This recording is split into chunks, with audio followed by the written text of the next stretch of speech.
sedang sakit. Yang ketiga, dengan absen 18, Imade Ari Kusumanjaya dispen lomba. Oh baik, anak-anak, berarti 3 orang ya, 3 orang yang tidak hadir hari ini.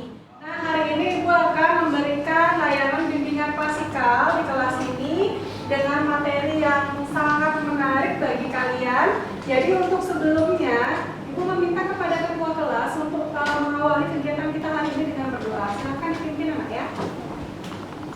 Baiklah teman-teman semua, sebelum kita mengawali kegiatan pembelajaran hari ini, marilah kita berdoa menurut kepercayaan dan agama masing-masing. Berdoa dimulai.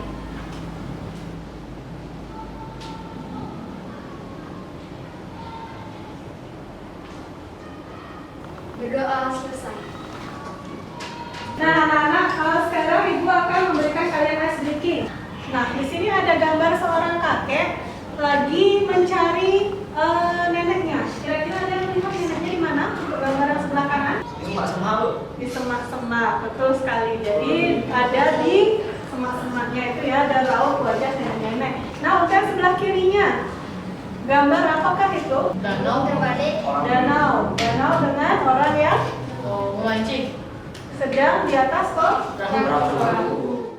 Nah, untuk speaking yang kedua, silakan kita akan bergerak hari ini, jadi supaya kalian tambah semangat. Semuanya berdiri anak-anak. Gerakan ada pada video.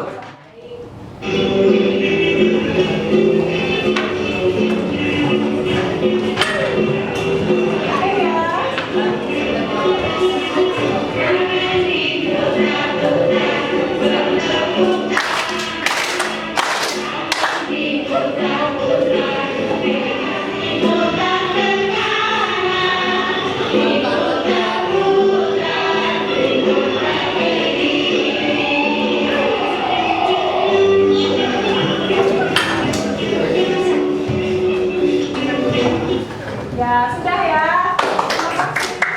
Jadi silakan duduk. Kalian sudah semangat?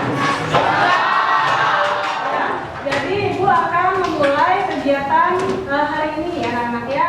Jadi ada pun tujuan yang harus dicapai dalam kegiatan layanan bimbingan klasikal ini. Yang pertama adalah tujuan umumnya peserta didik mampu memahami keterampilan manajemen waktu dan membuat keputusan mengelola perilaku untuk menunjukkan keberhasilan memanajemen waktu dengan efektif agar dapat mengatasi prokrastinasi akademik. Nah, untuk tujuan khususnya di sini ada 4 anak-anak. Yang pertama adalah setelah mengikuti diskusi di kelas, peserta didik dapat menyimpulkan definisi keterampilan manajemen waktu dari berbagai pendapat ahli secara tepat. Yang kedua, setelah peserta didik merefleksi informasi yang diperoleh di kelas, maka peserta didik dapat menguraikan manfaat keterampilan manajemen waktu dalam mencegah prokrastinasi dengan tepat. Yang ketiga, peserta didik mampu menyusun jadwal kegiatan harian dengan efektif sebagai bentuk strategi diri dalam menerapkan manajemen waktu. Yang keempat, di sini ada peserta didik berkomitmen untuk mengelola penerapan manajemen waktu dalam mencegah prokrastinasi. Ya, jadi akan Ibu berikan layanan tentang manajemen waktu untuk mencegah prokrastinasi akademik tersebut. Nah, apakah kalian sudah siap untuk mengikuti kegiatan ini? Siap. Nah, apakah di sini sudah semuanya memiliki kelompok? Siap. Ya, baik, Ibu bagi ya kelompoknya menjadi 5 kelompok. Nah, untuk kelompok 1 siapa anak-anak? Kelompok 1, baik kelompok 1 di sebelah sini ya. Kelompok 1 6 orang. Kelompok 2-nya? Kelompok 2 ada 6. Untuk kelompok 3? Kelompok 3. Kelompok 4? Kelompok 4 dan kelompok 5. Ya, berarti semua sudah punya kelompok dan kalian sudah siap untuk mengikuti layanan hari ini, betul? Sudah. Betul. Baik, terima kasih anak-anak. Ibu akan lanjutkan ke kegiatan inti. Nah, di sini apakah dari kalian ada yang tahu tentang cerita si semut dan belalang sembah? Ada yang pernah mendengar? Saya pernah. Pong. Baik, Ibu bisa meminta bantuan Pong untuk menceritakan kepada teman-temannya. Baik. Bisa. Baik, silakan maju ke depan. Di sini ya Pong ya.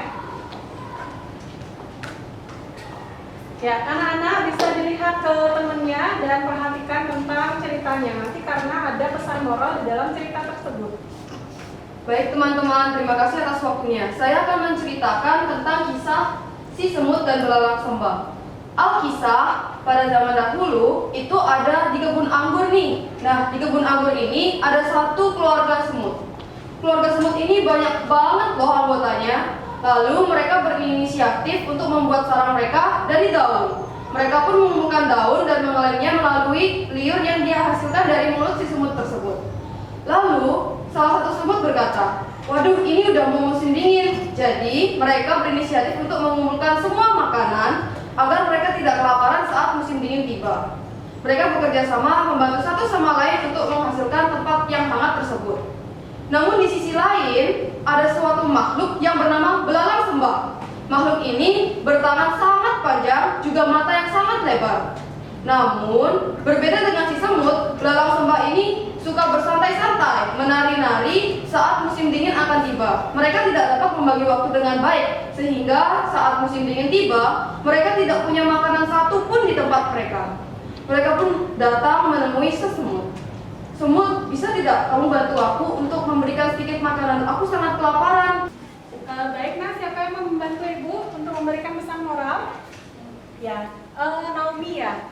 Ya, apa pesan moral dari cerita si semut dan belalang sembah yang sudah tadi Ibu sampaikan di depan? Kita harus memanajemen waktu dengan baik agar tidak menyesal di kemudian hari. Ya, baik anak-anak, betul sekali dari apa yang diinformasikan atau diberitahu oleh teman kalian Naomi tadi, bahwa pesan moral dari cerita si semut dan belalang sembah itu adalah manajemen waktu sangatlah penting agar kalian tidak menyesal di kemudian hari. Nah, contohnya tadi itu ada belalang sembah yang sedang bermain-main atau bersenang-senang. Jadi bermalas-malasan, tidak mau mengumpulkan makanan pada saat si semut itu dia semuanya mengumpulkan makanan untuk musim dingin. Nah, alhasil dari dia malas, tidak bisa mengatur waktu, jadinya dia tidak memiliki makanan pada saat musim dingin. Nah, anak-anak, Ibu meminta dari kalian, mungkin siapa saja satu orang yang mau membantu Ibu untuk menceritakan bagaimana cara kalian memanajemen waktu dalam kehidupan sehari-hari kalian. Siapa yang mau membantu Ibu menjawab pertanyaan Ibu tadi, Nak? Ya, baik. Sekarang silakan diceritakan, Nah, bagaimana cara kamu memanajemen waktu dalam kehidupan sehari-hari? Apakah sudah efektif atau belum bisa efektif? Ya, silakan diceritakan. Baik Bu, saya akan mencoba menjawab. Selama ini saya belum bisa mengelola waktu dengan baik. Saya sering lupa mengerjakan tugas dan tidak bisa mencatat dan mendahulukan mana kegiatan yang lebih penting untuk saya kerjakan atau saya selesaikan. Baik, berarti jawabanmu selama ini kamu tidak bisa memanajemen waktu dengan baik karena sering lupa mengerjakan tugas dan tidak bisa membagi waktu untuk bermain dan belajar. Nah, apakah teman kalian sudah bisa memanajemen waktu dengan baik, anak-anak? Sudah? Ya. Jadi teman-teman kalian tadi belum bisa memanajemen waktu dengan baik. Baik anak-anak, tadi itu teman kalian sudah memberikan ceritanya dia tentang cara dia memanajemen waktu. Nah, dirasakan itu manajemen waktunya kurang efektif. Nah, hari ini Ibu akan menampilkan video untuk kalian tonton. Tapi sebelumnya Ibu sudah mengirimkan LKPD lembar kerja peserta didik di grup WA kalian. Sudah semuanya? Silakan dengan HP-nya. Ya, sudah masuk ya? Sudah masuk di grup ya? Sudah. Nah, silakan kalian buka sambil nanti kalian memperhatikan video. Nanti Ibu akan memberikan kalian sesi untuk diskusi kelompok menjawab pertanyaan-pertanyaan yang ada di dalam LKPD tersebut. Bisa dipahami anak-anak? Bisa. Silakan menonton videonya. Nanti baru akan kalian kerjakan LKPD. Baik anak-anak, Ibu akan menjelaskan mengenai definisi manajemen waktu. Nah, manajemen waktu menurut Atkinson adalah suatu jenis keterampilan yang berkaitan dengan berbagai bentuk upaya dan tindakan individu yang dilakukan dengan terencana agar seseorang mampu memanfaatkan waktu sebaik mungkin. Nah, Ibu akan memberikan video yang kedua. Di sini ada tips cara memanajemen waktu dengan baik. Silakan kalian perhatikan.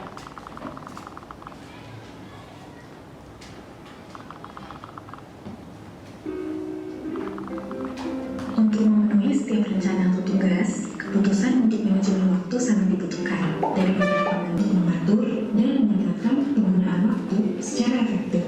Salah satu pengertian dari manajemen waktu sendiri adalah sebuah cara untuk efektivitas merupakan kendala utama untuk sukses. Baik anak-anak, kalian sudah selesai menonton video yang tadi. Itu tentang tips apa tadi?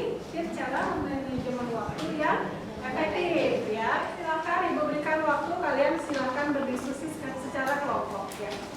Silakan. Nanti kalau ada yang bertanya silakan tanya ke Ibu ya. Ya. Kalau boleh di sini ya, atau kalian mau ada di belakang itu. Ya.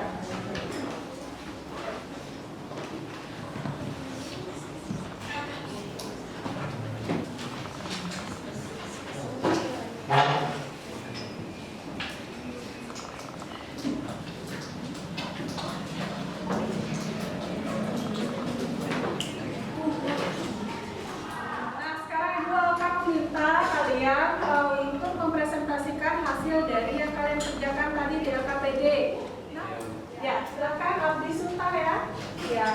Self-reward saya yang digunakan apabila sudah mampu memanajemenkan waktu belajar dengan efektif, yaitu jika saya sudah mengerjakan semua tugas sekolah dan pekerjaan rumah, saya akan bermain dengan teman-teman dan bermain game online sepuasnya, sehingga beban pikiran saya mengurang.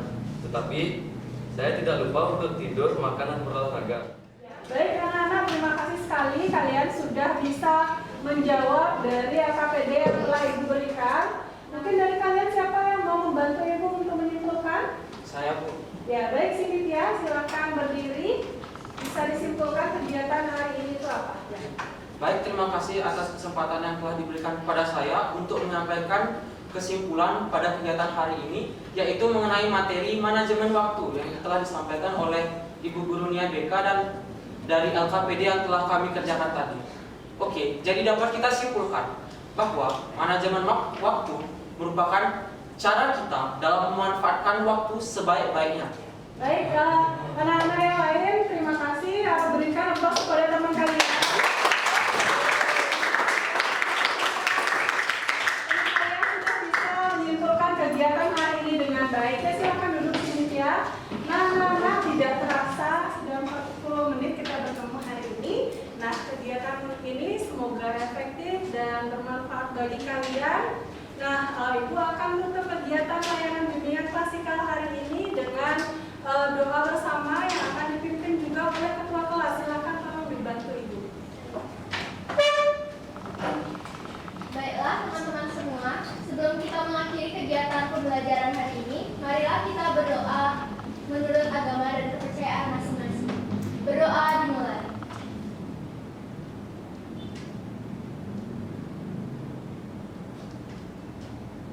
Berdoa selesai. Baik, terima kasih anak-anak. Jadi Ibu tutup kegiatan hari ini dengan para mesanti. Ya. Oh, santi, santi, santi, oh.